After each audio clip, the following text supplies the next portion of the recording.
ഇന്നൊരു special video ആണ് കാണിക്കുന്നത്. നമ്മുടെ തേനീച്ചക്കൂട്ടിൽ നിന്ന് തേനെടുക്കുന്നത്. ആ തേനീച്ചക്കൂട്ടിൻ്റെ മുകളിലുള്ള ഒരു മരത്തിൻ്റെ ഒരു പലക പോലത്തെ റിമൂവ് ചെയ്തിട്ടുള്ളതാണ് ഈ കാണുന്നത്. തേനീച്ചൻ്റെ ആ മൂളൽ സൗണ്ട് കേൾക്കാൻ വേണ്ടിയിട്ടാണ് ഞങ്ങൾ പോസ് ചെയ്തത്. ഈ ഒരു മെഷീൻ, ഈ ഒരു സാധനത്തിലിട്ടിട്ട് കറക്കിയിട്ടാണ് നമ്മൾ തേനെടുക്കുക. തേനീച്ചക്കൂടിനുള്ളിൽ കുറേ ലെയറായിട്ട് മരത്തിൻ്റെ പാളികളുണ്ടാവും. അതിൻ്റെ ഉള്ളിലാണ് ഈ തേനീച്ച ഈ ഹണിക്കോംബ് ഉണ്ടാക്കിയിട്ട് തേൻ ശേഖരിക്കുന്നത്. അതിൽ ഓരോ ലെയറായിട്ട് നമ്മൾ പുറത്തെടുക്കും. എന്നിട്ട് ഇതുപോലെ ഒന്ന് കുടഞ്ഞാൽ ആ തേനീച്ചയൊക്കെ പറന്നു പോകും.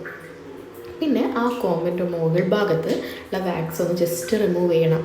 എന്നാലേ നമുക്ക് ആ മെഷീനിലിട്ട് കറക്കുമ്പോൾ തേൻ താഴേക്ക് വരുള്ളൂ. അപ്പോൾ ഈ മുറിക്കുന്ന ഭാഗം നമുക്ക് കഴിക്കാം കേട്ടോ, നല്ല ടേസ്റ്റാണ്. ആ വാക്സ് ഈ ഹണിക്കോംബിൽ തന്നെ ഹണി കഴിക്കുമ്പോൾ ഒരു പ്രത്യേക ഫീലാണ്. നല്ല ജ്യൂസി ആയിട്ടിരിക്കുന്നത് കണ്ടോ, ഭയങ്കര രസമില്ലേ? അതിൻ്റെ ആ സ്ട്രക്ചർ കൊണ്ടോ, കറക്റ്റ് ഹെക്സഗണൽ ഷേപ്പ്, നമ്മൾ ചിത്രം വരയ്ക്കുന്ന പോലെ. ഇതാ തിന്നാൻ കിട്ടിയ അതിൻ്റെ ഭാഗമാണ്.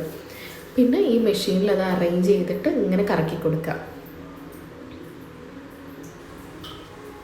ഇനി അതിൻ്റെ സൈഡൊന്ന് മാറ്റി കൊടുക്കണം. നേരെ ഓപ്പോസിറ്റ് സൈഡ് തിരിച്ച് വെച്ചിട്ട് വീണ്ടും കറക്കാം.